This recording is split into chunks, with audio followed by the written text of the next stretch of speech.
Sir రాష్ట్రంలో YSRCP party పరిస్థితి ఏమన్నా రాష్ట్రంలో పుంజుకునే అవకాశం ఉంటదా? లేదంటే పార్టీ మొత్తం క్లోజ్ అయ్యే పరిస్థితి ఉంటదా? అవకాశం ఏమైనా ఉంటదంటారా?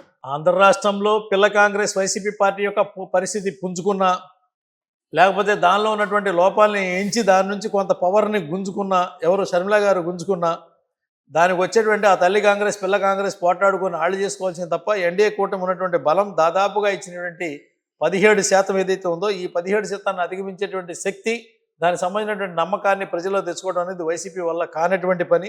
ఖచ్చితంగా డబుల్ ఇంజిన్ సర్కారు మంచి ఫలితాలు ఆంధ్రప్రదేశ్లో ప్రజలకు ఇస్తాయి. ప్రజలకి మంచి చేసి ప్రజల ఆశీర్వాదం కోరుతుంది. ఇవాళ ఏ వ్యక్తి కూడా నష్టపోయి గగ్గోలు పెట్టేటువంటి పరిస్థితి గత ప్రభుత్వంలాగా ఈ రోజున లేదు. ప్రతి ఇంటికి వెళ్ళి వాళ్ళ ఇంట్లో టీ తాగో లేకపోతే పలకరించో పెన్షన్ ఇచ్చేటువంటి ముఖ్యమంత్రి వాళ్ళ చంద్రబాబు నాయుడు గారి నేతృత్వం ఉంది. ప్రతి ప్రాంతానికి కిడ్నీ బాధితుల దగ్గర నుంచి ఇవాళ నీటి గురించి ఆలోచించేటువంటి విధానం దగ్గర నుంచి ప్రతి ప్రాంతంలో కూడా ఎక్కడ సమస్య ఉంటే అక్కడికి పరిగెత్తెళ్ళి పలకరించేటువంటి పవన్ కళ్యాణ్ గారి ఒక నాయకత్వం ఉంది. ఈ ఆంధ్ర రాష్ట్రాన్ని కూడా చిన్న ఇన్సిడెంట్ జరిగినా కానీ కేంద్రంలో ఉన్నటువంటి నరేంద్ర మోడీ గారు వెంటనే స్పందించడం, కావాల్సినటువంటి సహాయ సహకారాలు అందించడం అనేది అలవాటుగా మారినటువంటి పరిస్థితులు. ఈ 4 ఏళ్ల యొక్క అభివృద్ధి ఖచ్చితంగా ఆంధ్రప్రదేశ్ని ముందుంచింది అనేది వాస్తవమైనటువంటి విషయం. సార్ రాష్ట్రంలో జరుగుతున్న పరిస్థితులు బట్టే వైఎస్ జగన్మోహన్ రెడ్డి ఒక ఆరోపణ అయితే చేస్తున్నారు. రాష్ట్రంలో రాజ్యాంగం అంబేద్కర్ రాసిన రాజ్యాంగం నడవట్లేదు. కూటమిలో ఉన్నటువంటి నారా లోకేష్ రెడ్ బుక్ రాజ్యాంగం నడుస్తుంది. దానిలో భాగంగా మా పార్టీ ముఖ్య నాయకుల్ని, కార్యకర్తల మీద అక్రమ కేసులు బనాయిస్తున్నారు, అరెస్టులు జరుగుతుంటారు. ఎలా స్పందిస్తారు? ఇది నిజంగా రెడ్ బుక్ పరిపాలన నడుస్తుందా? అంబేద్కర్ రాసిన రాజ్యాంగం నడుస్తుందా?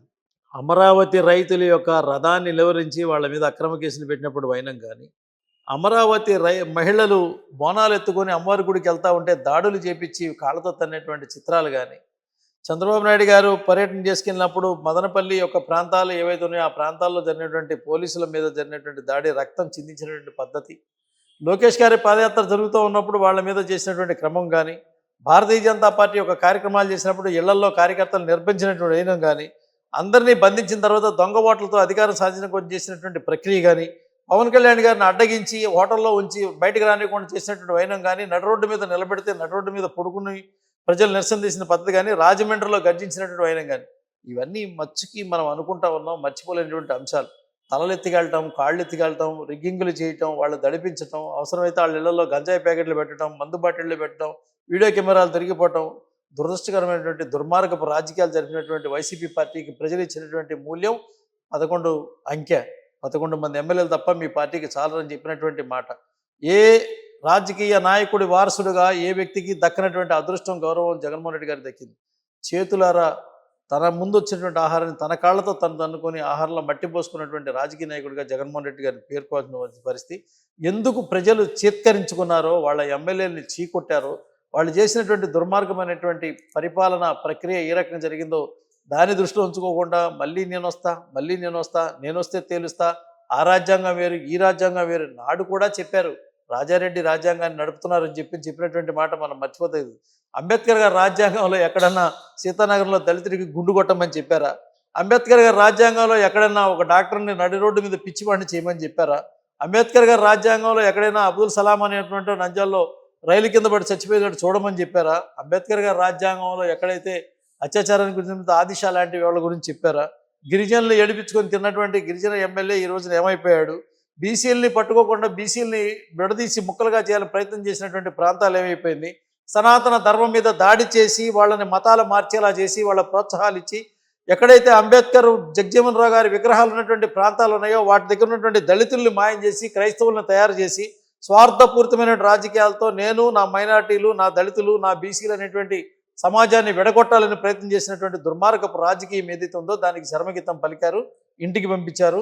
ఈ కళ్ళు తెరుచుకొని ప్రజల పక్క నిలబడటానికి ప్రయత్నం చేస్తే రాజకీయ నాయకుడు బాధ్యత అవుతుంది.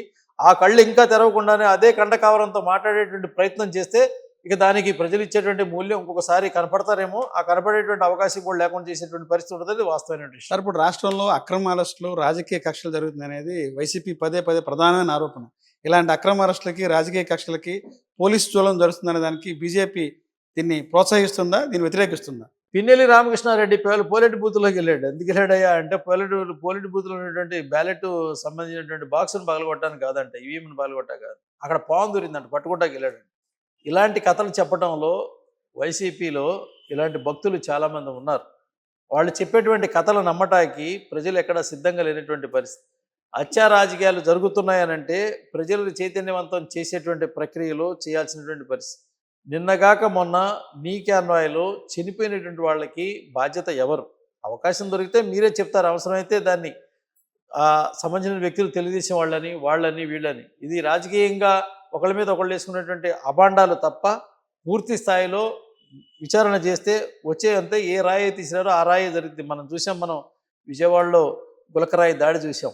ఆ గులకరాయికి జగన్మోహన్ రెడ్డి గారికి తగిలి ఆయన పక్కన ఉన్నటువంటి అల్లంపల్లి శ్రీనివాస్ గారికి తగిలింది.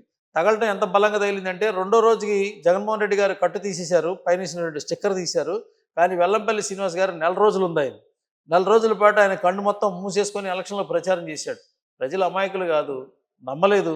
గులకరాయి దెబ్బలో ఉన్నటువంటి వెనకాల ఉన్నటువంటి నులక విషయాన్ని తీశారు. ఖచ్చితంగా దాని యొక్క ఫలితాన్ని అనుభవించారు. జరిగినటువంటి తీర్పు మనకు తెలిసిందే. సరే, ఈ పాలనలో ప్రజలకు అసలు భద్రత ఉందా, భయం ఉందా?